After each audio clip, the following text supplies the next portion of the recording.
Boa noite. Eu queria pedir ao pessoal que está do lado de cá que passasse para o lado de cá, para eu não me movimentar muito, a gente ficaria nesse lado do auditório. É pertinho, né? Uma mudança rápida. Pronto, aí a gente se aglutina mais aqui, né? Bem-vindos ao Centro Espírita Harmonia, e essa é a nossa primeira aula da ULI, do curso básico de Espiritismo. Quem esteve aqui na aula inaugural, levante o braço, por favor. A maioria, né? Então, só para eu saber, quem não esteve, levante o braço aí. 8 pessoas, ok. 10 pessoas. Certamente vocês sabem o que é o Espiritismo. Certamente sabem. Deve ter ouvido falar, ou mesmo tem um conceito sobre o Espiritismo. E eu gostaria muito que vocês, por esse momento, desconstruíssem esse conceito e dissessem para si mesmo: eu não sei o que é. Para que a gente possa construir uma outra ideia, que não é muito diferente, mas vai soar diferente dentro de vocês. Então, se eu perguntasse, dentro dessa minha sugestão, o que é o Espiritismo, alguém sabe? Não, não sei. Me disseram um bocado de coisa, mas eu não sei. Vou declarar momentaneamente, a minha ignorância sobre esse assunto, ok? Só por hoje. Depois que você sair daqui, você pode dizer: eu sabia e eu continuo sabendo, é isso mesmo. Mas agora eu quero a ignorância, tá? Bom, eu quero remontar também uma experiência que eu tive há muitos anos atrás, talvez 40 anos atrás, dando aula. Eu fui professor de filosofia e dando uma aula com uns 30 alunos em sala. Lá no fundo, eu estava falando de um assunto tipicamente filosófico, não tinha nenhuma relação com o espiritual ou com qualquer tema que se assemelhasse ao espiritual. Dando uma aula, no meio da aula ele levanta o braço e eu: pois não. Ele aí diz assim: professor, para que serve o espiritismo? Para que serve? Ele não perguntou aquilo ali. Para que serve? Uma pergunta inusitada numa aula de filosofia, certamente porque ele sabia que eu era espírita, então ele fez essa pergunta. E me pareceu uma pergunta de quem trataria a questão com desdém. Para que serve esse negócio? Mais ou menos assim. Para que serve esse negócio aí? Eu ouvi aquilo e foi para mim uma pergunta inusitada, surpreendente. Nunca tinha ouvido esta pergunta: para que serve? Eu pensei um pouco e disse a ele: eu posso lhe responder na próxima aula? Ele disse sim. Então, na próxima aula, eu vou começar a aula respondendo a sua pergunta, porque eu vou pensar. Claro, eu tinha que pensar. Concluí a aula, o assunto, e na semana seguinte, para a minha surpresa, uma turma de 30 alunos tinha mais do que o dobro e ainda tinha gente do lado de fora para que eu respondesse a pergunta. Certamente circulou entre os alunos que eu iria falar desse assunto. E eu respondi ao aluno, pelo menos por uma meia hora, e outras perguntas vieram. Foi um momento muito surpreendente para mim, muito inusitado. Para que serve o Espiritismo? Eu vou dizer a vocês a resposta, mas agora sim eu quero que vocês me digam a resposta a esta pergunta dele, não àquela pergunta. Na opinião de vocês, pelo que vocês sabem, pelo que vocês imaginam, para que serve o Espiritismo? Alguém quer responder? Ele vai botar o microfone. Não precisa se entregar, não. É só isso. Acho que alguma coisa a ver com autoconhecimento. Para a gente Alguma se conhecer, coisa a ver com se conhecer como a gente funciona, para poder trabalhar da melhor forma possível e evoluir. Perfeito. Outra pessoa, para que serve o Espiritismo? Aqui. É só encostar o microfone. Para que serve a utilidade?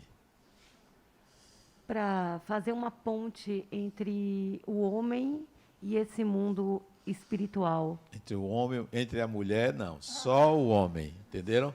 Então serve para fazer uma ponte entre, eu entendi, o ser humano e a dimensão espiritual, ok. Para que serve? Mais alguém? Não acredito. Aqui. Para que serve, Luiz? Para que serve o Espiritismo? Serve. Oi. Não precisa Oi, você pegar. Desculpa, gente. Para não ficar de mão em mão. Exatamente. Está certíssimo. Na verdade, eu acho que o Espiritismo Serve. Para que serve? Serve. Para que serve? Sim. Para a gente tomar consciência que somos espíritos. Que somos Porque espíritos. por mais que a gente fale, saímos daqui sábado, falamos, somos espíritos. Segunda-feira morre uma pessoa que hoje desencarnou, que você trata com tanta naturalidade. Eu fiquei, mas rapaz, levaram a menina de 40 anos. Aí eu ainda fico me afirmando que é espírito, é espírito, é espírito. Então eu acho que eu vou passar no... serve para isto. Para mim é isso. Ok. Quem mais? Mais pessoas. Só tem mulher aqui no auditório, né? Os pretensos homens não têm uma fala, não? Pretensos, né? Não tem uma fala sobre isso. Para que serve o Espiritismo? Qual é a utilidade? Quando você pergunta a uma pessoa, para que serve uma tesoura? Qual é a resposta? Cortar. Imediato. Tudo bem que possa servir para furar, né? Para marcar, mas é óbvio que serve para cortar. Então, para que serve o Espiritismo? Algo assim que salta aos olhos. Serve para... para evolução. Serve para evolução. O que mais? Que pobreza, mas tudo bem. Aqui, Luiz Carlos. Dona... Socorro. Como é o nome? Socorro. Socorro. Socorrendo. Isso. Para que serve o Espiritismo, Dona Socorro? Eu diria assim, o que eu penso, né? Sim. Por exemplo, quem sou eu? Quem sou eu? Não sei. Não sei. Sou espírito. Sim. Para que serve o Espiritismo? Nos mostra para mostrar quem somos nós. Quem somos Espírito nós, espíritos, em evolução. em evolução. Ok. O que mais? Mais uma pessoa. Até agora ninguém acertou, mas vamos ver. Aqui.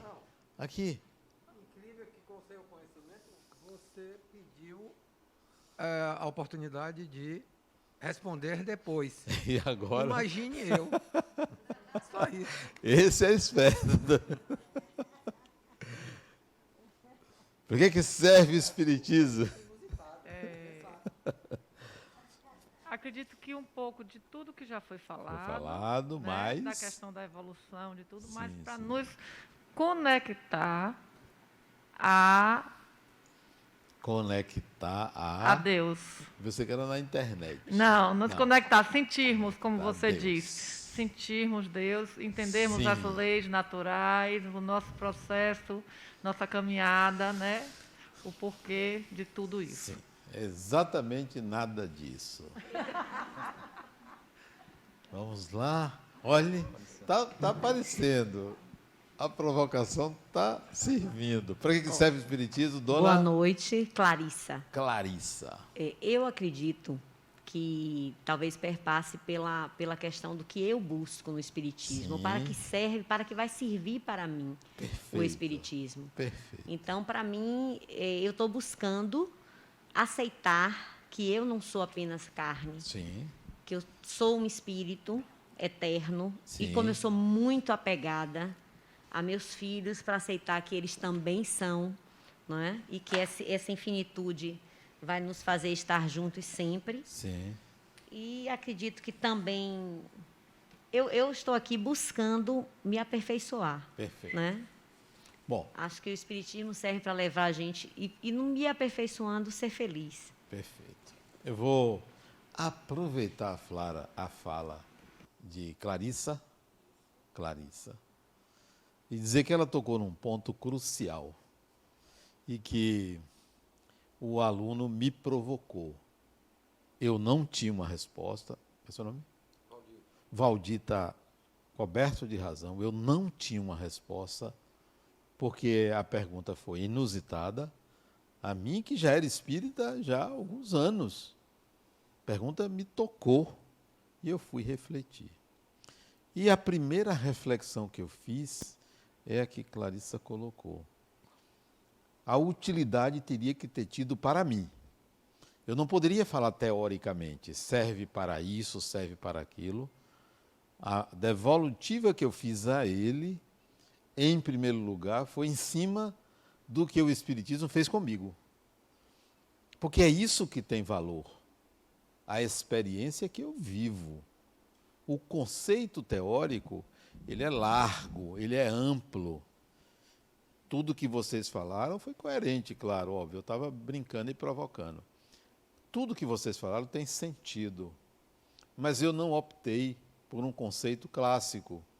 Eu não optei por um conceito genérico. Eu fui analisar o que é que o Espiritismo fez comigo. O que é que aconteceu comigo quando eu entrei em contato com aquele conhecimento. E foi de uma forma assim, espontânea. Eu tinha 17 anos quando eu ouvi uma palestra em São Paulo, onde eu morava, numa unidade militar. Eu estava servindo o Exército e fui convidado por um amigo a assistir uma preleção, uma palestra. Quando eu entrei em contato com aquilo, eu disse, poxa, o que é isto? Espíritos? Vida após a morte? De um lado, algo surpreendente, de outro lado, algo que reverberava dentro de mim como uma realidade. As duas coisas. Então, aquilo, eu posso dizer, me incomodou. Então, eu comecei dizendo ao aluno que o Espiritismo tem a utilidade de nos incomodar. Incomodar. De não mais pensar da mesma forma, do mesmo jeito, no mesmo horizonte. Me incomodou. A mim incomodou. Então eu passei isso para ele. O Espiritismo serve para incomodar a mente que se contentou com uma ideia. O Espiritismo serve para nos trazer inquietude. Inquietude. Eu, a partir daquela época, 17 anos, aquilo me deixou inquieto, porque não via mais as coisas como antes. Me impressionou. Então, o Espiritismo nos traz inquietação. Inquietação. Além de trazer paz, autoconhecimento, etc, etc, etc, me inquietou. Porque não é possível você achar que tudo é azul, um dia você descobre que tem uma coisa verde. Tudo é azul, tudo é azul, tudo é azul, mas isso aqui é verde. O que é isto? Então, esse incômodo de encontrar algo diferente aconteceu na minha mente. O Espiritismo inquieta, atiça, instiga, serve para isso. Mas em determinada dimensão da vida. para que serve o Espiritismo? Para nos inquietar quanto ao sentido da vida.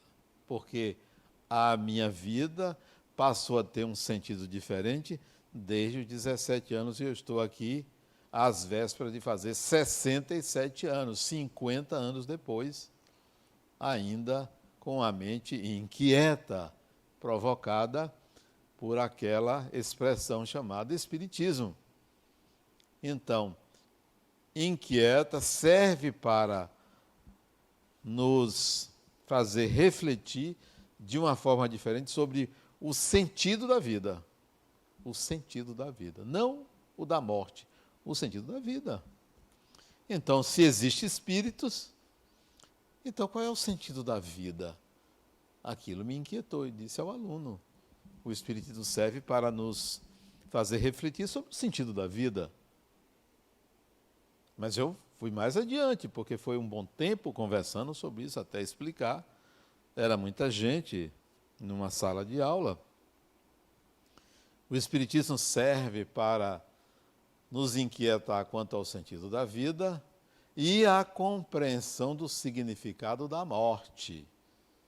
Do significado da morte.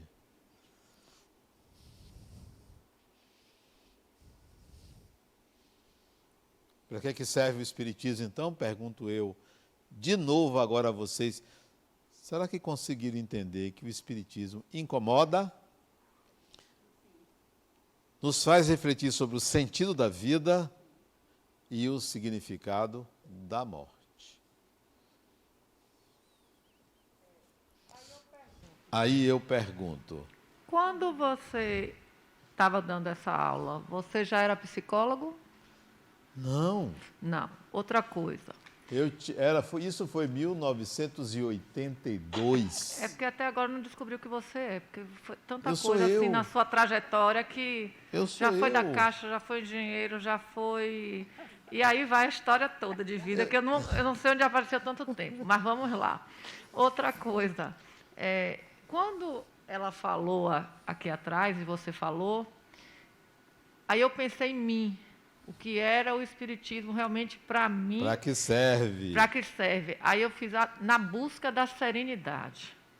Eu busco a serenidade. Eu não. A paz de espírito. Eu também E não. aí você está falando dessa questão assim, do incômodo. Incomoda. Eu quase surto, assim. Isso. Quanto mais... Mais ainda, né? Quanto mais ainda, com certeza. Mais ainda, porque eu já não sou certa.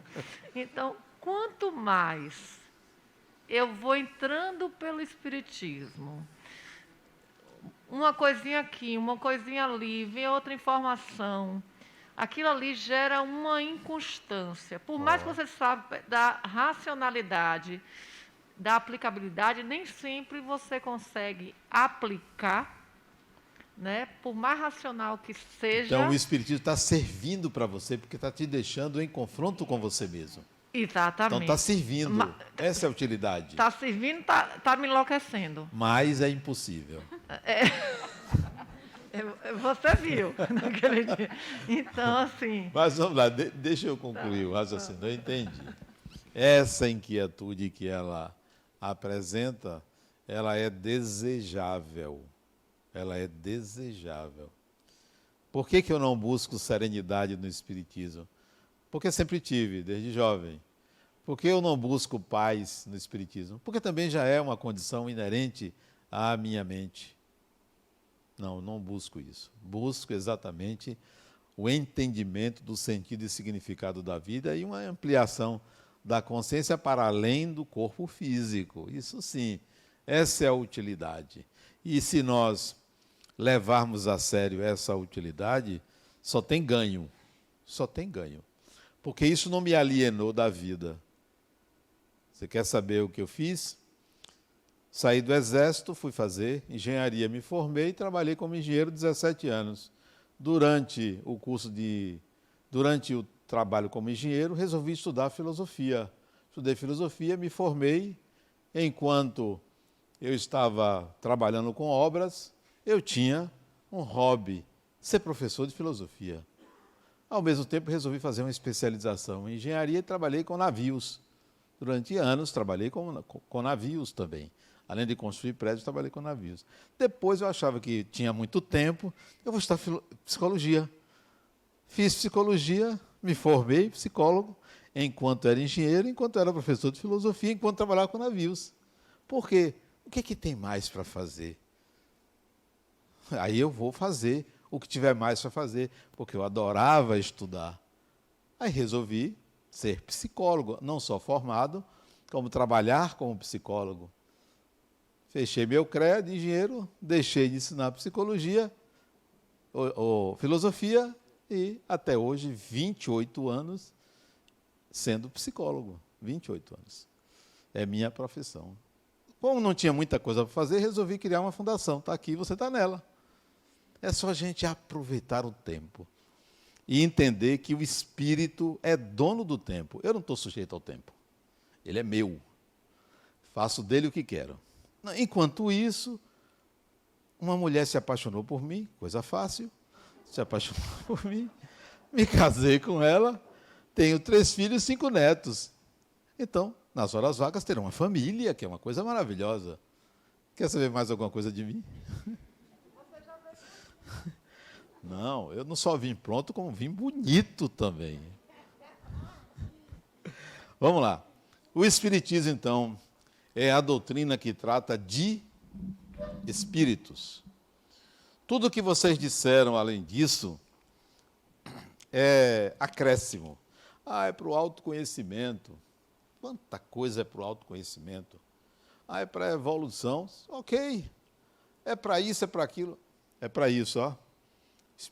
Espiritismo trata é a doutrina que trata da origem do destino dos espíritos e de suas relações com o mundo material. Espiritismo trata de espíritos. Vocês estão aqui para entenderem que são espíritos e que lidam com espíritos. Que espíritos são pessoas, pessoas são espíritos. Quer ver um espírito, se olha no espelho. Você está vendo um espírito. Nada demais. Farinha do mesmo saco, encarnado, desencarnado, é tudo igual. Isso é espiritismo. Vocês não estão aqui para ser bonzinhos, nem para ficar em paz. Vai para a praia que você fica em paz. Lá na praia, está lá descansando. Olha que maravilha. Não é aqui. Aqui é lugar da inquietude. Aqui é lugar da descoberta de uma ampliação do universo, de uma ampliação da consciência. Diga, moça. Não faça pergunta difícil. Será que é por isso, por aqui ser o mundo da inquietude, que eu tenho desde criança uma sensação de que esse não é um mundo onde as coisas realmente se encaixam, ou são realmente perfeitas, ou são... É como o mito da caverna de Platão. É como se esse realmente fosse um mundo imperfeito, das sombras, em que a gente precisa realmente, às vezes, passar pela dor para aprender.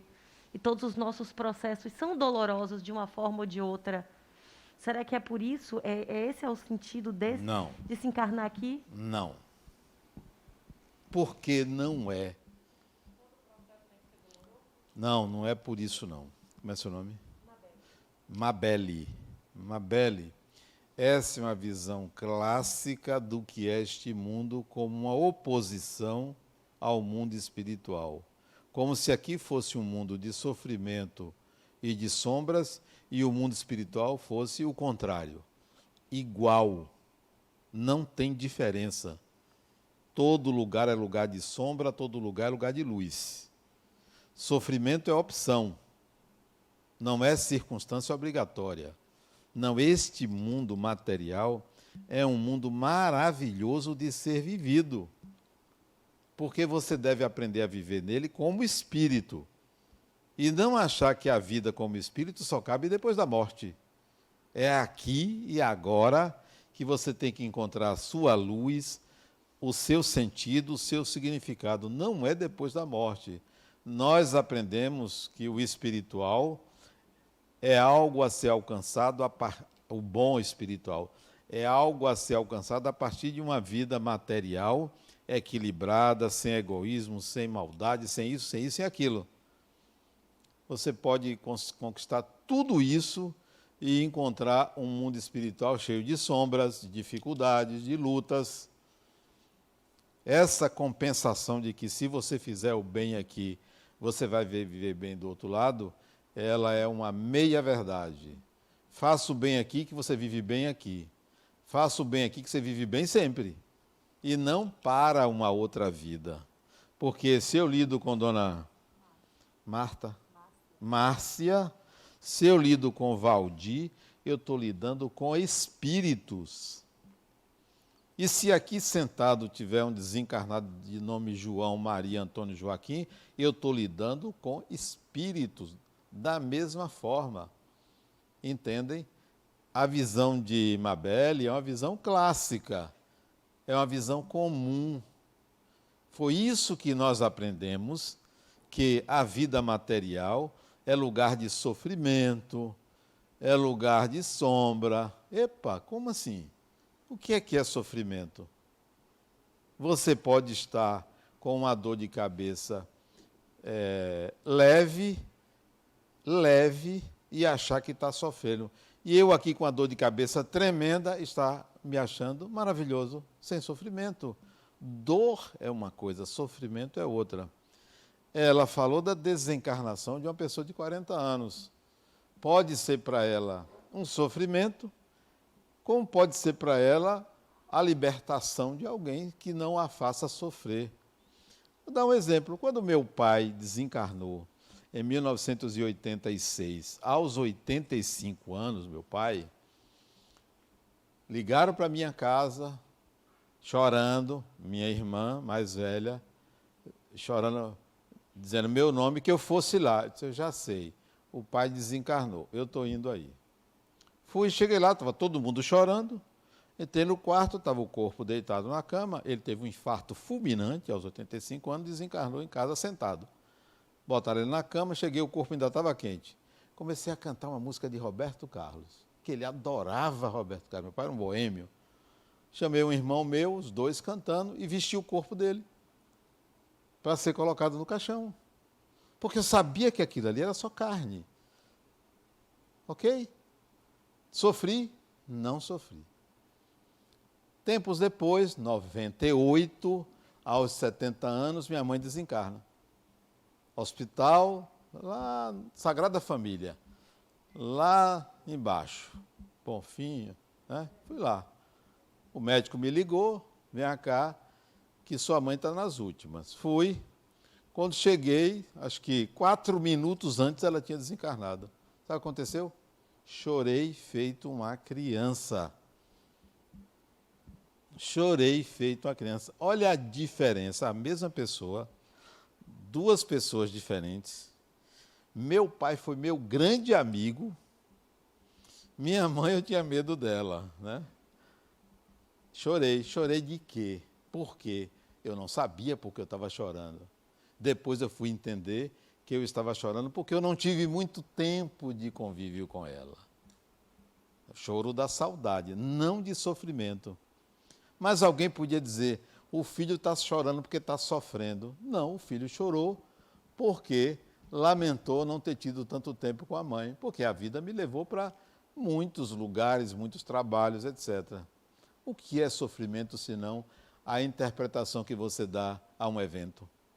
Não, a Terra não é lugar de sofrimento, não. A Terra é lugar de aprendizado, como o mundo espiritual é lugar de aprendizado. A Terra é lugar de sacrifício, sacrificar as energias para viver, como a vida espiritual também. Essa é a visão do Espiritismo. Diga, moça. Mas a Terra não é um mundo de provas e expiações? É? Eu tenho lido. Essa é a É fala. o que eu li até agora. É. Como é seu nome? Priscila. Priscila. Priscila, se você disser que a Terra é um planeta azul, é um planeta azul? Sabe quem disse isso? Um astronauta. De lá de cima ele olhou a Terra e disse, é um planeta azul. É azul ou é verde? Tem azul e tem verde. Não é? Então alguém pode dizer que a Terra é um planeta de provas e expiações. Aí eu digo assim, vá na Suíça. Você não vai ver nem prova nem expiação. Então o que é a Terra? Isso, o que é que eu disse no começo? Eu gostaria que vocês desconstruíssem muita coisa. A Terra é uma morada que você encontra desde o assassino cruel até a pessoa mais maravilhosa e bondosa que você pode encontrar. Você vai encontrar uma pessoa super ignorante e uma pessoa intelectualmente avantajada. Então, o que é a Terra? Entende?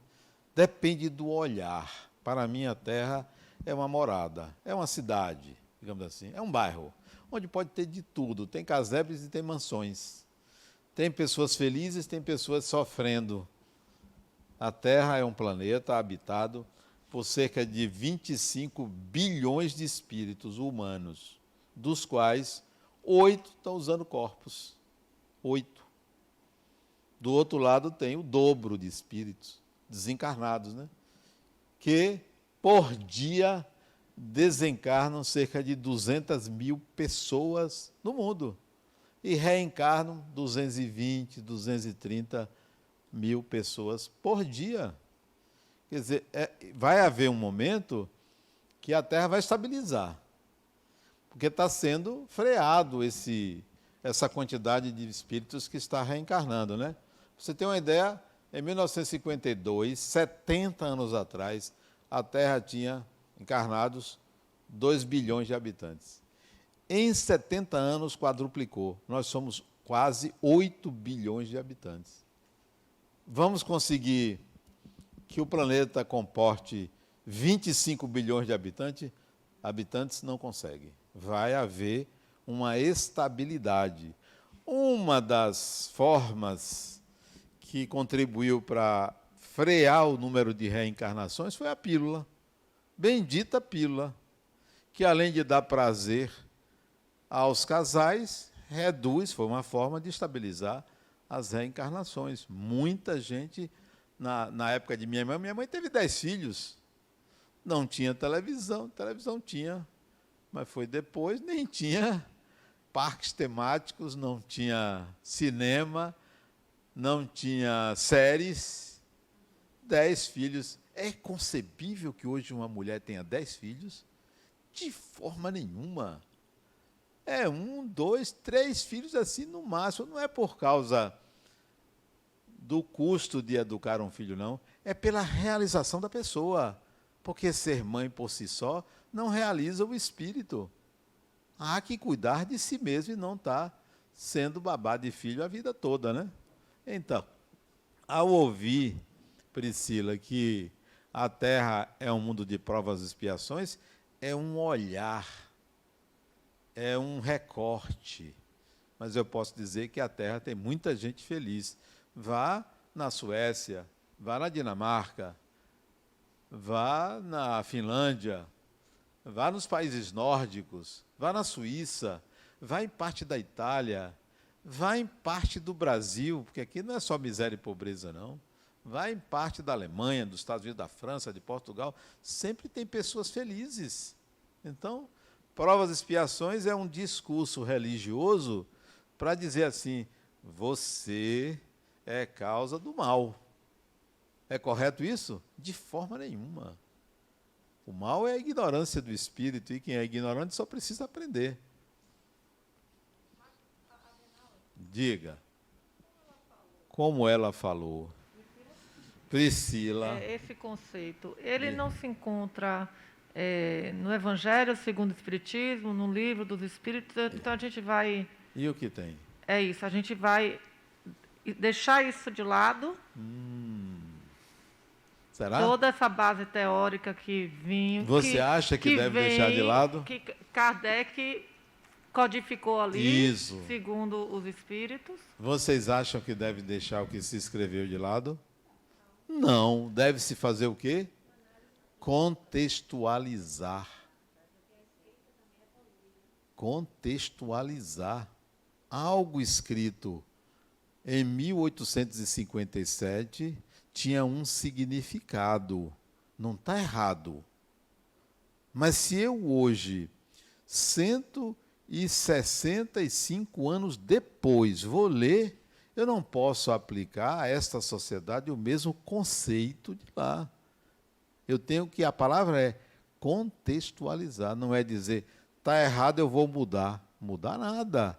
aquilo foi escrito naquela época e tinha um significado para aquela época. Então está lá, mundo de provas e expiações. Sim, mas isso é um conceito de época.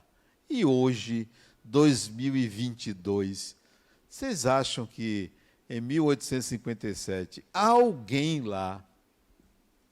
alguém pensou na primeira maravilha do mundo? Qual é a primeira maravilha do mundo? Alguém sabe?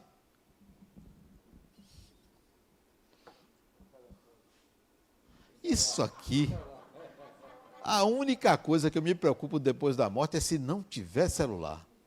Vai ser uma decepção se não tiver celular. Ninguém pensava nisso. Como em 2019, ninguém pensou que teria uma pandemia. Alguém pensou? Ninguém. É assim. Então, eu não posso dizer que um livro tem que ser sagrado e que não pode ser reinterpretado. Diga. Eu só ia completar. É a evolução dos saberes. Sim, não é? exatamente. O que eu li, até eu própria pessoa, Clarissa, o que eu li há 10 anos atrás, eu vou ler agora, eu vou ter um outro olhar, outra forma de interpretar aquele saber. Entendeu? Exatamente. A evolução Priscila, dos saberes. Mas Priscila está zangada. Priscila, ela quer uma réplica, ela tem direito a uma réplica. Vá, Priscila, fale. Não, é porque eu li um livro recentemente, eu esqueci o nome o cara da Mansão do Caminho, como é que é o nome dele? Divaldo. Que diz que a pandemia veio para a Terra evoluir do mundo de provas e expiações para um mundo de regeneração. E esse livro não é antigo, esse livro foi escrito ano passado. Isso. Ele está Então- errado? Não. Você está dizendo que está. Não, é o olhar dele como esse daqui, é o olhar de Adenauer. Entende? Não tem erro. Não está errado Divaldo, nem João, nem Maria, nem Antônio, nem Joaquim, nem Adenauer. São diferentes olhares de acordo com a realidade de cada um. Não está errado, não. Você queria ou quer? Gostaria ou quer?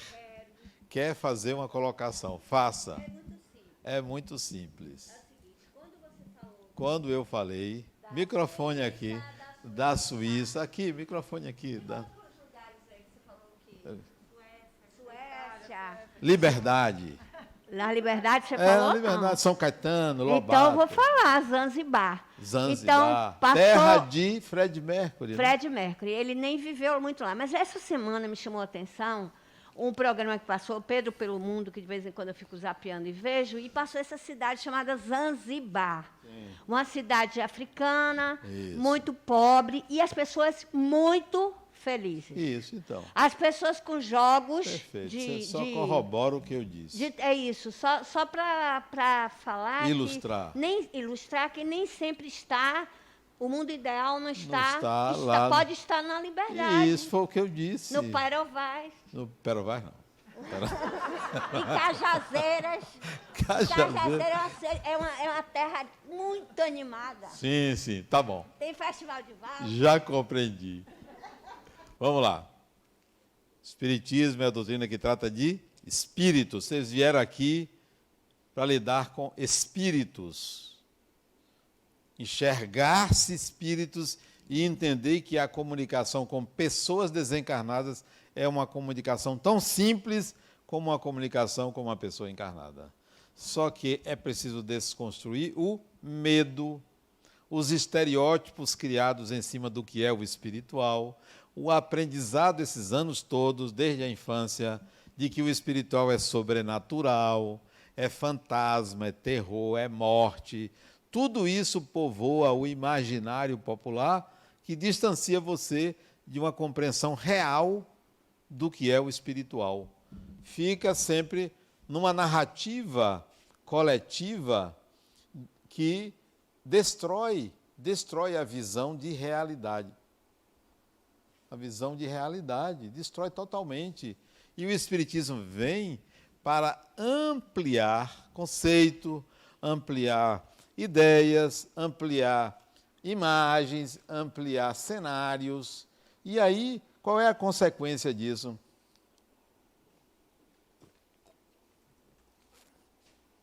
Ter uma vida material uma vida dentro dessa realidade livre,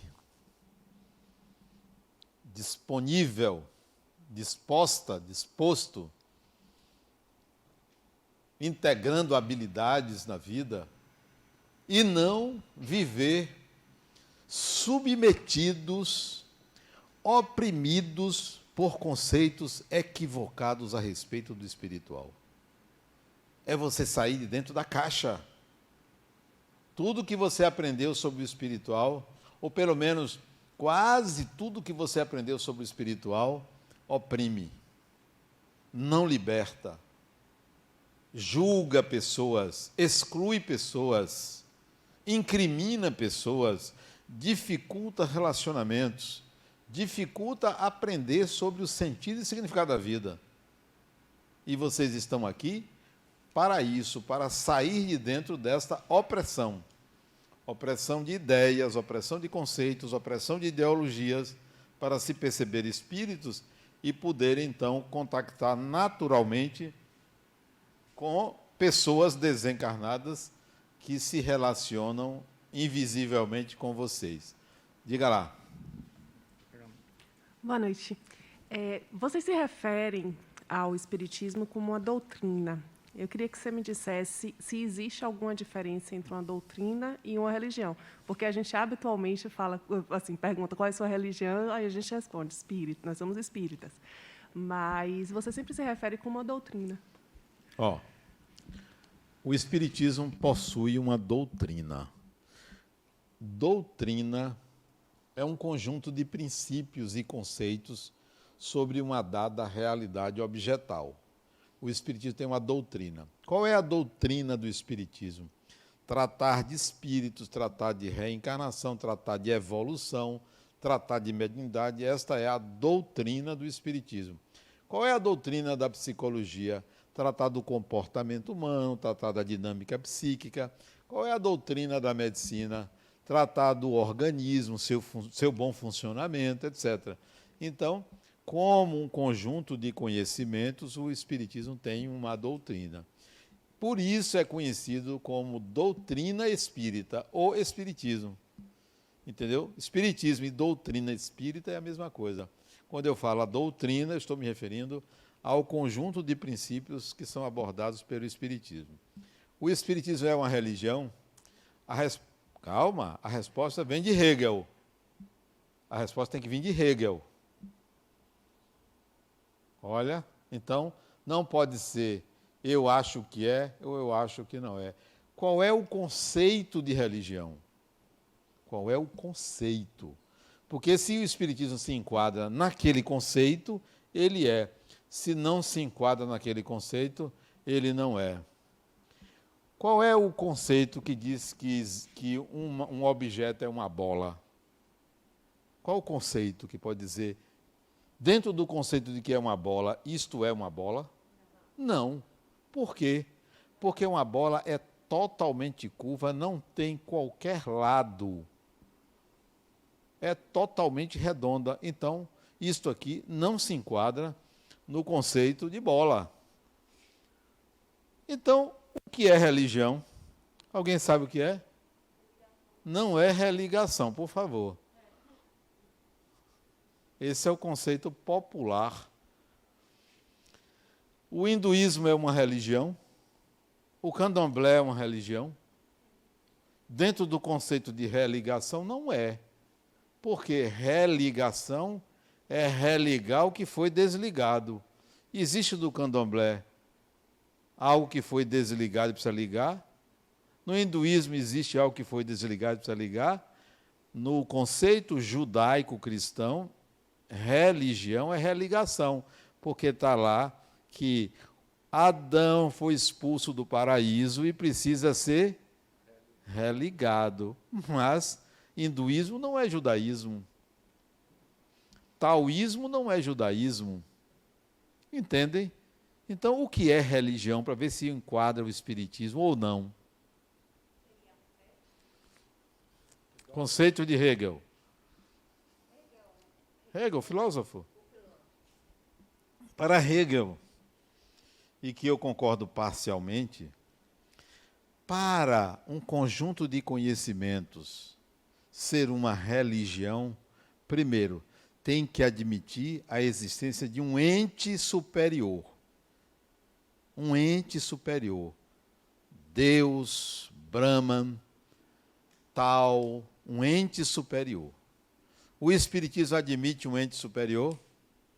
Então, sim, admite a essência de Deus. Então, por enquanto, se enquadra na primeira premissa para dizer que o Espiritismo é uma religião. Primeira, são duas. Vamos ver se enquadra na segunda. Um conhecimento para ser uma religião, que depois eu explico o que é religião, para ser uma religião precisa apresentar rituais, experiências, atitudes que levem o seu adepto, o seu crente, a alcançar a transcendência desse ser. O Espiritismo tem isso? Tem. Claro que tem. O Espiritismo tem oração? Para que você ora? Para alcançar a transcendência. O Espiritismo tem, eu estou em busca do divino? Tem.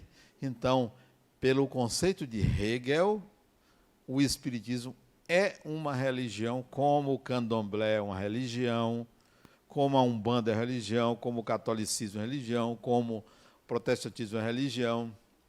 A psicologia é uma religião? Não, não é. Porque não tem esses dois princípios. E muita coisa não é religião. Então, se enquadraria. Mas, num sentido real, o que é religião? Religião é atitude para com o sagrado, não é religação.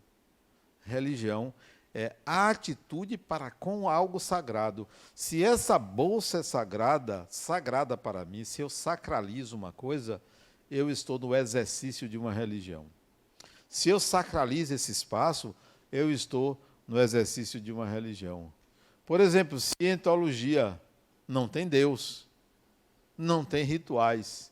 É uma religião? É, porque há a sacralização de alguns locais, atitudes, pessoas. Então, nesse sentido não hegeliano, cientologia é uma religião. Então, o conceito de religião, ou é esse de Hegel, ou é esse que eu estou trazendo. Atitude para com o sagrado. Deu para entender? Vamos lá. O Espiritismo é a doutrina, conjunto de princípios, conceitos e ideias, que trata da origem e do destino dos espíritos desencarnados, naquela frase ali, subentende-se desencarnados, e de suas relações com o mundo material, subentende o mundo carnal. Esse conceito é de Allan Kardec. Vamos lá, como é que surgiu o Espiritismo? Porque não foi assim do nada. O Espiritismo surgiu a 18 de abril de 1857. Essa é a data magna do Espiritismo, porque foi nesse dia que foi publicado este livro, ó,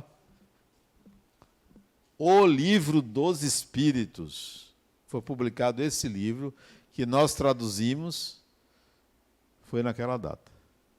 O que é que acontecia no mundo ocidental? O que é que acontecia no mundo? Olha o que é que acontecia no mundo. Iluminismo. O que é o iluminismo? A humanidade ocidental, vamos estabelecer bem esse marco, ocidental, saiu da Idade Média, cujo ditame do saber vinha da religião, iniciou-se um movimento pós-renascentismo, início do racionalismo cartesiano, chamado iluminismo, ou iluminação da razão, dando ao ser humano o direito de estabelecer o conhecimento, e não vindo do suposto Deus religioso. Isto é iluminismo. E isso, o iluminismo começou séculos antes. E estava, como está até hoje, o iluminismo dominando o conhecimento humano. O conhecimento humano não está mais assim. Olha, o Espiritismo disse que espírito existe, todo mundo aceita. A ciência aceita. Não. A ciência só aceita aquilo que segue princípios, postulados, a doutrina da própria ciência. Então, muita coisa do conhecimento espírita não é aceito, porque nós estamos na era iluminista. No entanto, o Espiritismo vingou. Mesmo vindo falando de Deus, falando de espíritos, ele vingou no século XIX. O iluminismo estava em seu apogeu. Século das ciências. Surgiu no século XIX o positivismo. Alguém sabe o que é o positivismo? 1835, um francês, Auguste Comte, cria as ciências positivas. Nascem as ciências nesse século. Século XIX, e o positivismo foi, digamos assim, a mãe ou o pai das ciências. Para vocês terem uma ideia da influência do positivismo, ele está presente na bandeira brasileira. Ordem e progresso é uma afirmação do positivismo francês, que foi importado quando se fez a bandeira brasileira. O positivismo estava aqui, está aqui até hoje. Independentemente das ciências, o espiritismo vingou. Século XIX, marxismo. O que aconteceu? Século XIX, 1848, dia 31 de março. O que aconteceu dia 31 de março? Alguém sabe? O livro Capital. Publicado aonde? Na Bélgica. Marx e Engels foram a Paris, porque Paris era o centro do mundo, o centro cultural do mundo. Foram a Paris para publicar o Manifesto Comunista, não foi nem o Capital, o Manifesto Comunista, e foram expulsos de Paris, foram até a Bélgica e lá publicaram o Manifesto Comunista, cuja frase principal da primeira parte do Manifesto Comunista é assim: um espectro paira sobre os céus da Europa, o espectro do comunismo. A religião é o ópio do povo. O conceito de religião era que cegava. E podem ter certeza, se nós cristalizarmos conceitos religiosos, nós nos cegamos. Olha o resultado da construção de um saber religioso que oprime. Cega. Marx tinha razão nesse sentido, que era o ópio. E você vê massas e massas de pessoas sendo cegas, cegadas por princípios religiosos, por dogmas religiosos, sem qualquer reflexão crítica. O marxismo, então, declara o materialismo. No entanto, o espiritismo vinga na Europa, mesmo com o iluminismo, o positivismo e o marxismo, que dominou a Europa, porque Marx também defendia teses importantes em relação à defesa do proletariado, do trabalhador, que trabalhava 18 horas por dia. Imagine, sem direito, escravo da empresa. Então, ele saía em defesa do proletariado, do trabalhador, porém, trazia como presente o materialismo. E, por último, o contexto histórico do espiritismo foi o evolucionismo. Charles Darwin. A igreja dizia, e muita gente acreditava, e ainda acredita, que o ser humano veio do sopro de Deus no barro. E aí fez-se o homem. E a mulher veio de onde? E muita gente acredita nisso.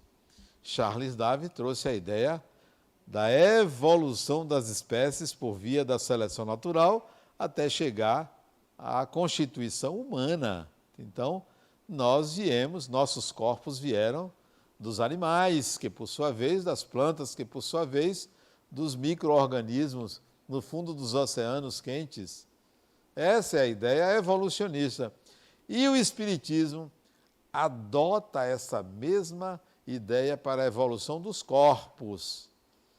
Você nunca foi um macaco, um boi, um cachorro, uma formiga ou algo parecido. Você, princípio espiritual, já usou diferentes corpos, inclusive animais. Usou quando estava no estágio ainda rudimentar. Isso quer dizer que o seu pet, o seu cachorro, está ali usando um princípio espiritual que um dia será humano, um dia será espírito. Ainda não é, mas será. O Espiritismo vingou a publicação do Livro dos Espíritos, a primeira edição, provocou tanto que a segunda edição veio no ano seguinte, depois a terceira edição. Hoje já tem centenas de edições do Livro dos Espíritos. Perguntas? Nem os túmulos são tão silenciosos. Olha, a Priscila está ainda tomada, né? Diga, Priscila. É que eu estou com dificuldade de desconstruir as coisas. No Livro dos Espíritos diz que os espíritos humanos nunca estiveram em animais. E você falou o contrário agora. No Livro dos Espíritos diz o quê? Que nós nunca fomos encarnados em animais. Que a distância dos animais para a gente seria a mesma da gente para Deus. Você nunca foi encarnado em animal. É o que eu li lá. Nunca. Priscila nunca foi. Mas o princípio espiritual que hoje alcançou o estágio de Priscila, passou por aquele estágio. Então, não é Priscila que esteve lá. Esteve lá um princípio espiritual que hoje se chama Priscila e é um espírito. Da mesma forma que você pega uma criança, Priscila é aquela criança? Não, Priscila não é aquela criança. Você pega uma foto de você com 1 ano, você não é aquela criança. Você passou por aquele estágio. Hoje você é um adulto. Então eu nunca fui um macaco, nem você. Embora possa até parecer eu. Mas não fui. Eu estagiei naquela forma para um dia alcançar esta forma. O macaco não reencarna no humano, nem o humano reencarna no macaco, porque são estágios de evolução diferentes. Diga. A gente pode usar a questão do conceito do princípio espiritual diferenciado do espírito, como um puro impulso, instinto, e o outro já com sentimentos, emoções. O que é que difere isso? Você é um espírito? Você é um princípio espiritual? Você muda de nome. Quando você sai do primata, do mamífero superior, passa por uma condição subhumana e atinge uma condição humana, você muda de nome. Você continua sendo um princípio espiritual que agora é chamado de espírito, ou ser humano, ou pessoa. É só uma denominação diferenciada. Como eu posso dizer que há cobra e há cachorro. Ambos são princípio espiritual, mas naquele estágio se chama cobra, nesse estágio se chama cachorro, e que vai um dia num estágio outro chamar-se humano. Entendeu? Então os espíritos passam pelo mesmo processo que o corpo humano, que as espécies da Terra? Psyu, ela está tão envolvida, ela está tão inebriada com a história. Diga. Então, os espíritos, eles passam pelo mesmo processo de evolução, assim, nessa construção, por assim dizer, de espírito, da mesma forma que as espécies aqui na Terra que vão se transformando, vão evoluindo. Agora, sim e não. Vou dizer por que não. Quando você, princípio espiritual, foi criado há 1,5 bilhão de anos atrás, princípio espiritual, e vai se acoplar à natureza, que não tinha gato, cachorro, elefante, não tinha nada, nem árvores, era o caldo quente dos oceanos, você consegue formar uma estrutura embrionária chamada coacervado. Você estagia naquela estrutura, apreende alguma habilidade com aquela estrutura e volta à sua condição de princípio espiritual, com um plus a mais de aprendizado. Você volta ao caldo quente dos oceanos e já forma uma estrutura mais complexa do que aquela. É a sua complexidade que vai crescendo que faz com que formas mais complexas vão aparecendo. Pelo que você disse, era o inverso, né? A evolução das formas obedece à complexidade do princípio espiritual. Dá para entender? Alguém entendeu? Vou explicar, deixa eu ver se eu consigo explicar de novo. Você acha que você conseguiria, saindo do corpo, sendo o princípio espiritual, reencarnar no Lulu da Pomerânia? Por que não? Peraí, por que não? Por que não? Porque você prefere o poodle. Olha para isso. Até isso eu tenho que aguentar. Piadistas na minha aula. Diga. Por que não? Porque eu já alcancei um nível de consciência, entendimento. Não é nível de consciência, não. Sabe por que você não consegue? Porque você tem um conjunto de habilidades que aquela forma, aquele cérebro, não permite que você acople a ele. Porque é você quem gera a forma, não é a forma que gera o espírito.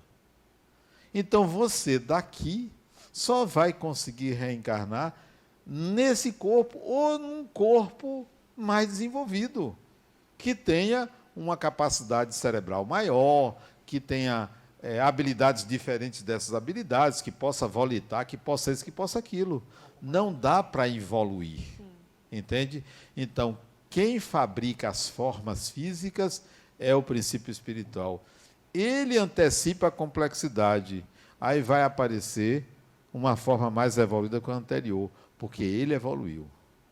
Entendeu? Ali, atrás de você. Então, levando em consideração tudo isso que você colocou, se a gente parar para analisar, na verdade, a gente continua não sendo, né? Nós estamos sendo alguma coisa. Perfeito. Porque talvez existam corpos muito mais evoluídos que talvez a minha capacidade espiritual ainda não consiga atingi-los. Exato. Agora, como é seu nome? Diana. Diana, seu raciocínio é perfeito, mas aplique isso na Terra. Na Terra não existe nenhum corpo mais evoluído do que o corpo humano. Pode ser que tenha em outro orbe, em outro sistema, sim. Mas aqui, o corpo mais apto a dar vazão à complexidade do espírito, que pode ser altamente evoluído, mas ele só tem o corpo humano. A limitação do corpo humano, ok? Diga, moça. Deixa eu mudar um pouco. Como é seu nome? Vivian. Vivian, uma linda mulher? É. Olha, rapaz. Diga, Vivian. Desconstruindo todos esses conceitos. Quando a gente vem dizendo assim que o mundo está em completa evolução, e aí tem essa questão que Priscila falou, que estamos passando de um mundo de transição para um mundo de regeneração. Teve alguns conceitos do qual eu tenho conhecimento e que diz que, assim, alguns espíritos que não seguirem a evolução vai reencarnar em mundos inferiores. Esse conceito, não sei se está certo ou está errado. Não está certo nem está errado. Isso. Alguém estabeleceu Exatamente. esse conceito que não é o meu. Isso. Aí, nesse princípio que você fala que a gente não tem como a mente, né, que não vai está ali acoplada no novo ser. Como é que isso vai se... esse conceito que eu vi agora, Certo. disse, na verdade. Veja bem, Vivian. Como vai Richard Gere? Vai bem? Deve Já. estar maravilhosamente Bem, né? Veja bem. A ideia de que nós estamos em transição é uma ideia louvável, porque nós estamos em transição há 14 bilhões de anos, que é a idade mais ou menos do universo. Estamos e sempre estaremos em transição. Então, o meu conceito de transição é algo contínuo. Nunca pararemos de estar em transição, como foi o pensamento de Diana.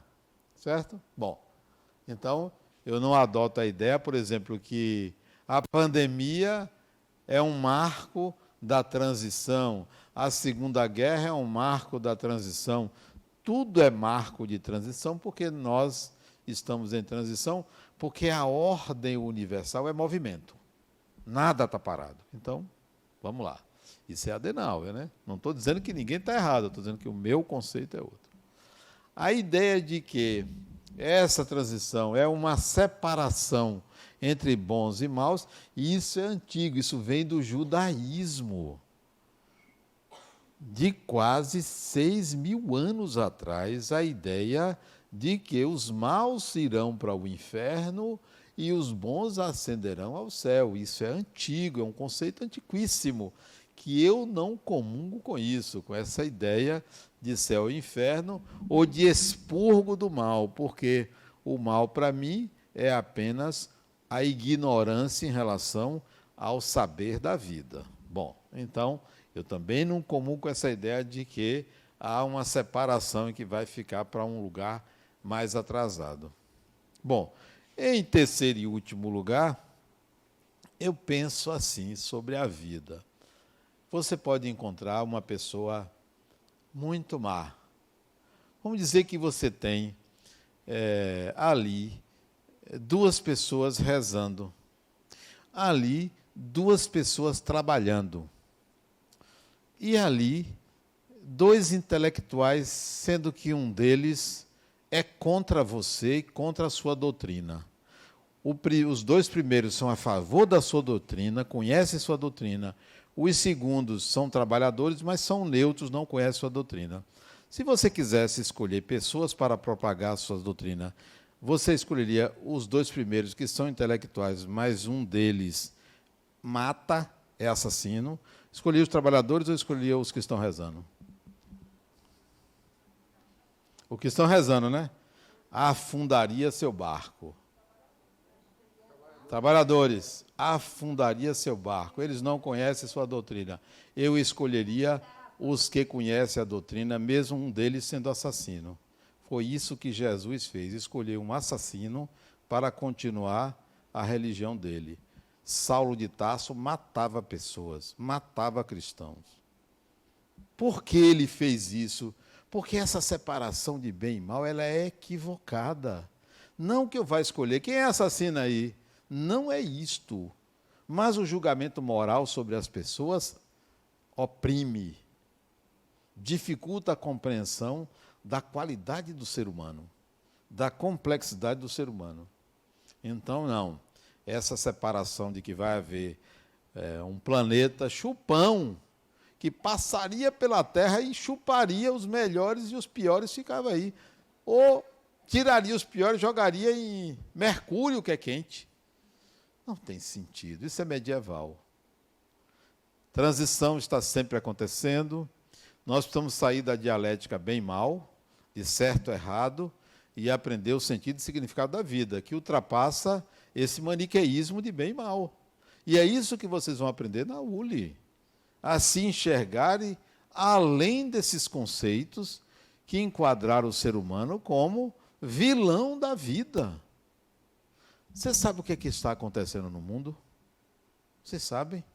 Na Inglaterra, nos Estados Unidos, no Brasil, vocês sabem o que está acontecendo?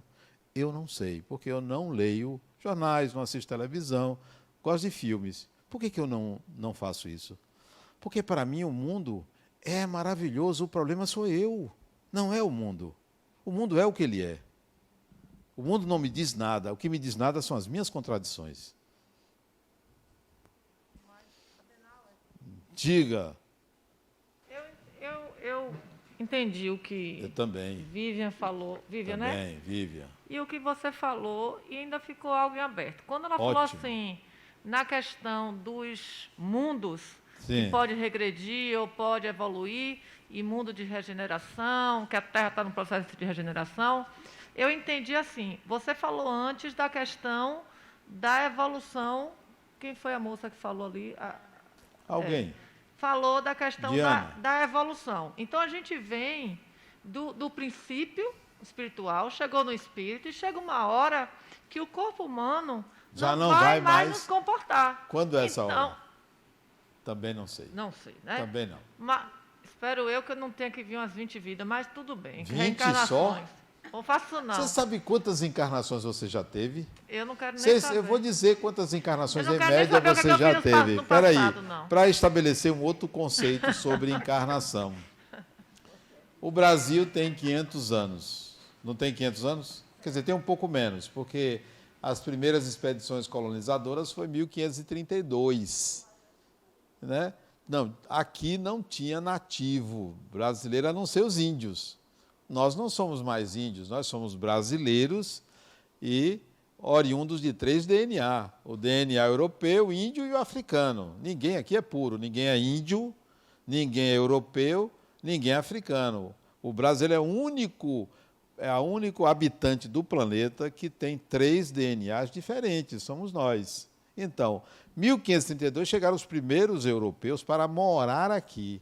E aí começaram a cruzar. Casalar, não era casar, casalar. E aí nascia o filho do branco com o índio. O negro chegou aqui 1545, 46, chegou logo depois. Os primeiros escravos vieram para cá nessa época, logo depois das expedições colonizadoras. Veja quanto tempo o negro é escravizado aqui. E aí começaram os cruzamentos, branco com negro, negro com índio, índio com branco, e aí surgiu essa maravilha que é o brasileiro. Maravilha, porque nós não somos puros, não existe raça pura, né? Não somos brancos, não somos pretos, não somos amarelos, nem cor-de-rosa. Nós somos essa mistura. Então, quantos anos tem o Brasil? Vamos botar 500 anos, é um pouquinho menos, mas 500 anos. Quanto tempo dura uma encarnação? Hoje, 90 anos. 80 a 100 anos dura uma encarnação. Mas em 1550, quanto tempo durava a encarnação? 30, 40 anos. Não tinha antibiótico, não tinha anestesia. Morria, que era uma maravilha, né? Então, durava muito pouco tempo. A média de 500 anos de duração de uma encarnação, 50 anos em média. Eu chego lá. Cuide da sua ansiedade. 50 anos. Quanto tempo você demora para reencarnar? Desencarnou hoje, volta daqui a quanto tempo? Tem pessoas que é dias, meses, anos, séculos. Vamos colocar em média 50 anos. Em média. 50 mais 50, 100. Quantas encarnações no máximo você tem no Brasil? No máximo. 5, no máximo. A maioria aqui veio da Península Ibérica, da África, da Ásia, da Europa e da América Central, América do Sul. A maioria veio desses lugares, né? Somos o que aqui? Aventureiros de uma terra nova, para fazer algo diferente, para sair do lugar comum e aqui experimentar uma nova encarnação. Para onde vamos? Alguns voltam para o seu local de origem. Voltam para a África, voltam para a Europa, voltam não, reencarnam aqui. Outros ficam aqui por causa dos afetos, das relações afetivas. Bom, mas se você olhar, os humanos estão na Terra, isto é, a passagem do subhumano, que era o humanoide, para o humano, estima-se em 2 milhões de anos. 2 milhões de anos. Estima-se. Olha quantos anos temos. Se aplicarmos esse conceito, vai muitas encarnações. Mas vamos pegar a fase em que os humanos foram dizimados. Quando os humanos foram dizimados? Quando o Homo sapiens se instalou na Terra. O Homo sapiens dizimou os humanos. 400 mil anos. Homo sapiens. 400 mil anos dividido por 100, que seria a média. Tem um abatimento aí de 50%, para você ver que tem muitas milhares de encarnações nas costas. Não é assim, eu cheguei aqui e não sabia nada. Você tem uma bagagem de experiências enormes dentro de você, mas você foi oprimido, você espírito, por alguém dizer que você vai passar por um processo de julgamento moral e ser escanteado. Como assim? É isso que a gente vai acreditar, que é o que se acreditava até a Idade Média? Não, de forma nenhuma. Nós temos que reconhecer a bagagem de experiência de cada pessoa, de cada ser humano. Bom, em cima disso aí, estabeleça a ideia de que nenhum de nós mais está sob o domínio do Homo sapiens. Sabe por quê? Porque todos nós, para vivermos 90 anos, 60 anos que seja, dependemos de algo além da natureza. Nós somos hoje enquadrados como transhumanos. Todo mundo aqui já tomou remédio. Alguém nunca tomou um remédio? Todo mundo. E isso significa sobrevida. Alguém aqui nunca sofreu algum corte, algum ferimento? Isso se deve a você não ter morrido por um ferimento, pelas condições de vida que você tem, pelos alimentos que você ingere, que têm cicatrizantes, se não tomou antibióticos contra infecções. Isto é, nós hoje dependemos de medicações ou de alimentação transgênica. A humanidade depende de alimentação transgênica, de produtos químicos, a humanidade depende de chip, porque senão não seríamos 8 bilhões, seríamos algumas tribos espalhadas nas selvas comendo e se alimentando da natureza. Então somos chamados de transhumanos. Isso é para vocês entenderem que, por enquanto, na Terra, nós ainda não precisamos de outro corpo mais evoluído, porque este ainda não foi suficientemente explorado para que as nossas habilidades já aprendidas sejam utilizadas. Porque quantos aqui têm medo do espiritual? Quantos? Não exploram as suas habilidades mediúnicas porque aprenderam que é terror, que é morte, que é escuro, que tem umbral, que tem inferno, que tem um bocado de coisa. Todo o aprendizado de ter desencarnado, reencarnado, desencarnado, reencarnado, vai embora. Porque você entra numa cultura que limita você. Está na hora de vocês entenderem que são espíritos imortais e assumir essa condição, sem teorias que limitem as habilidades de vocês como espíritos imortais. Entendem? A questão é, não há esquecimento, é outra uma teoria. Crença limitante, né? Essa crença limitante de ter que esquecer. Exato. Isso para mim não Pois é não tem. Diga lá. Boa noite. Boa noite. Há alguns conceitos que falam que o que existe é um único espírito que se expressa e se experimenta, né? Através de várias formas diferentes. É mesmo? Tem isso? Tem. É o que? É desenho animado? É o que? Onde é que aprendi? Tem um macho alfa lá que daí nasce todos os outros? Que assim, existe uma única vida, né? E um único espírito que se expressa de forma diversa. Essa teoria. Mas ela é fundamentada em quê? Assim, achados arqueológicos, experimentos, como é?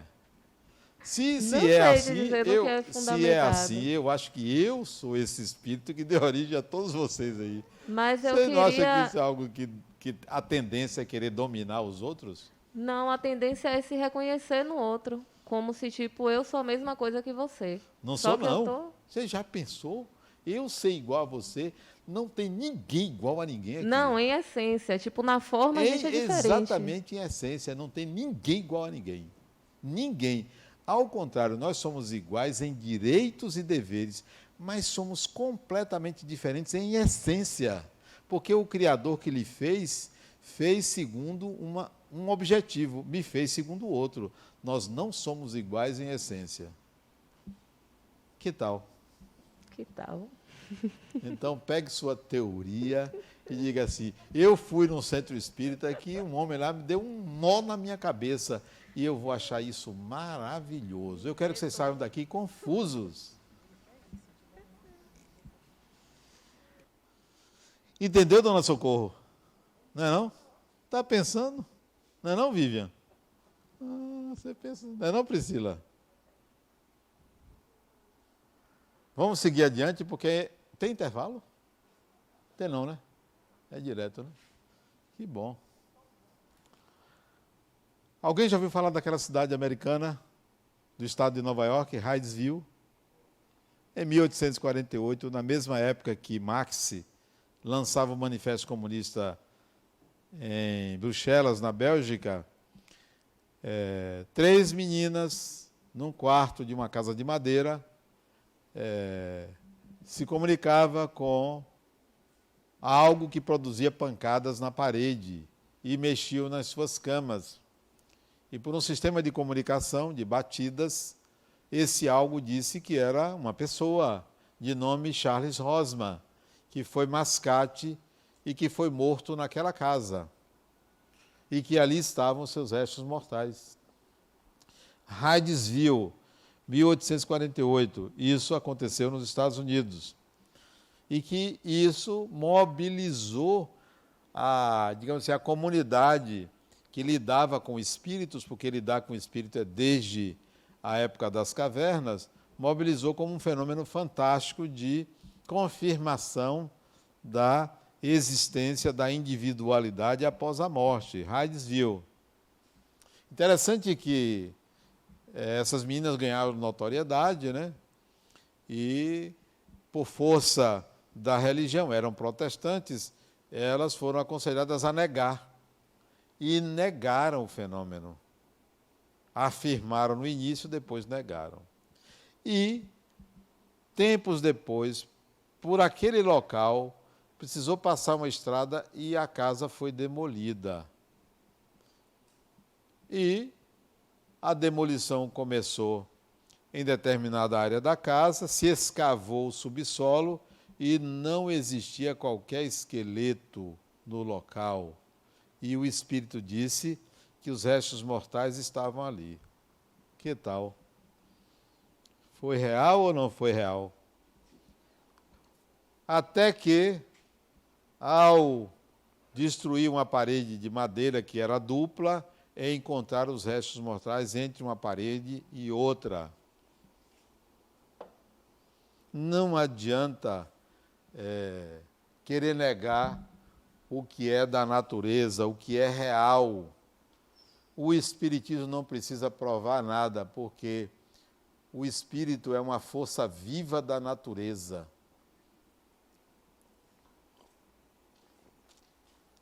Não é que o sujeito veio dizer: Adenauer, prove para mim que Espírito existe.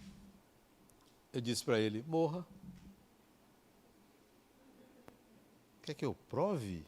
Morra. Eu vou provar? Não tenho nenhum interesse em provar você nada. Eu quero que você se inquiete com ideias e vá em busca do que você quer que prove ou que você quer que negue. Isso é um problema seu. Eu não quero provar. Morra. É simples. Morra.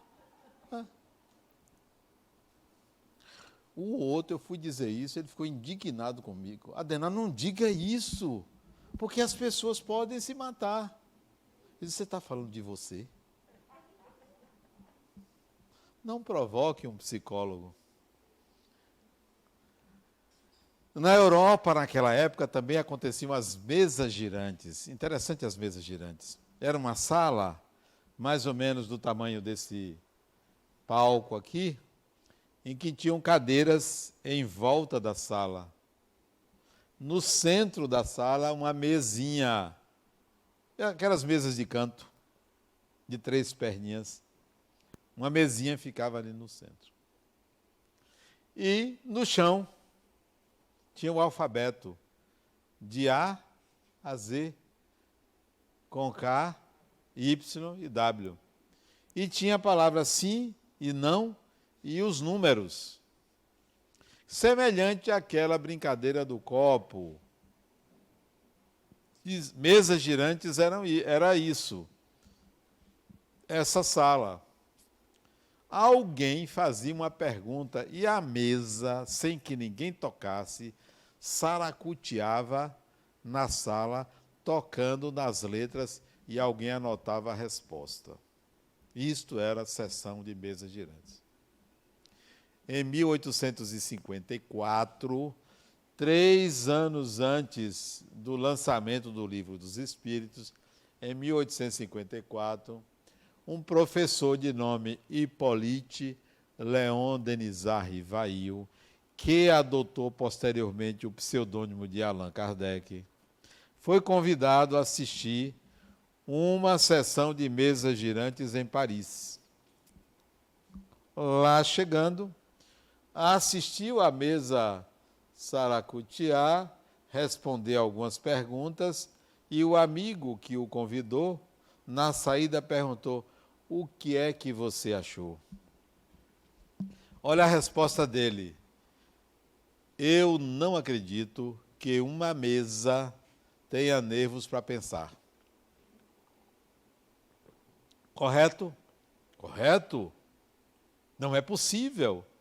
Vocês acham que uma cadeira dessa, sozinha se movimentando aqui, ela tem um cérebro, ela tem um intelecto para responder alguma coisa? Não. Então, ele não se interessou por aquilo. Provavelmente suspeitava de algum truque ali. Não podia provar. Mas foi a resposta dele: eu não acredito que uma mesa tenha nervos para pensar. Um ano depois, 1855, ele foi novamente convidado a assistir uma outra sessão de mesas girantes. Aí o que ele fez? Preparou uma série de perguntas para perguntar à mesa.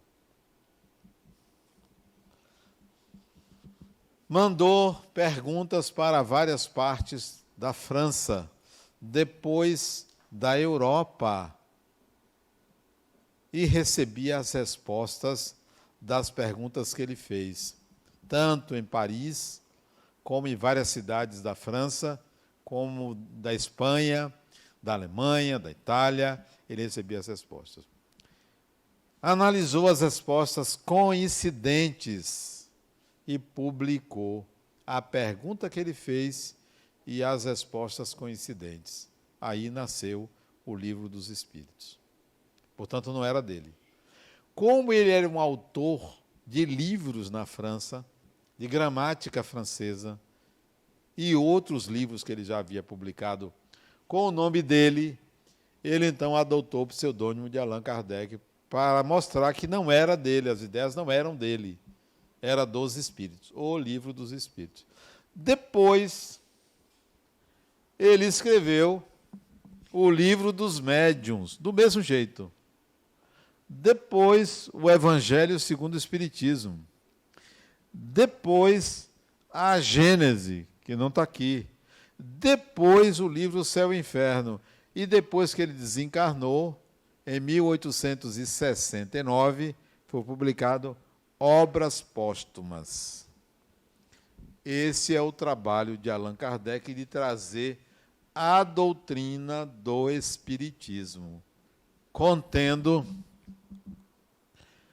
o assunto Deus, o assunto espíritos, o assunto imortalidade, evolução, mediunidade, reencarnação e moral cristã.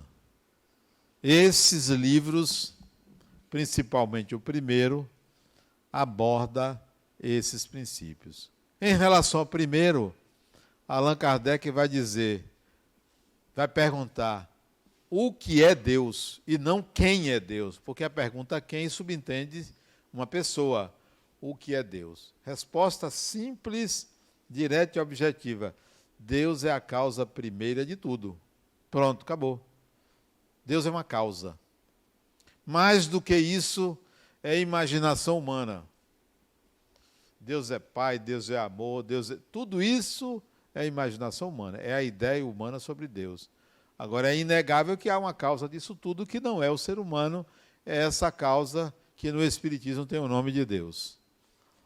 Perguntas? Eu tenho até que hora para ir? Já acabou? Mas não termina 9h30? Acabou, foi. Eu estou vendo vocês em pé e eu estou pensando que era para me admirar. Não é não? Rapaz, peraí, deixa eu ver se falta alguma coisa, rapidinho. Não, falta um bocado de coisa, olha quanta coisa. Poxa, eu me senti agora, eu me preparei para dar aula até meia-noite, ó. E fui podado agora. Mas o mais importante, para fechar, é que tudo que eu disse é apenas um embrião. Vocês vão ter 19 aulas adiante, mais 9 ciclos de estudo, 180 aulas, além dessas 19, para conversar sobre estes e outros assuntos que não foram possíveis serem trazidos para hoje. Então, se contentem com a provocação.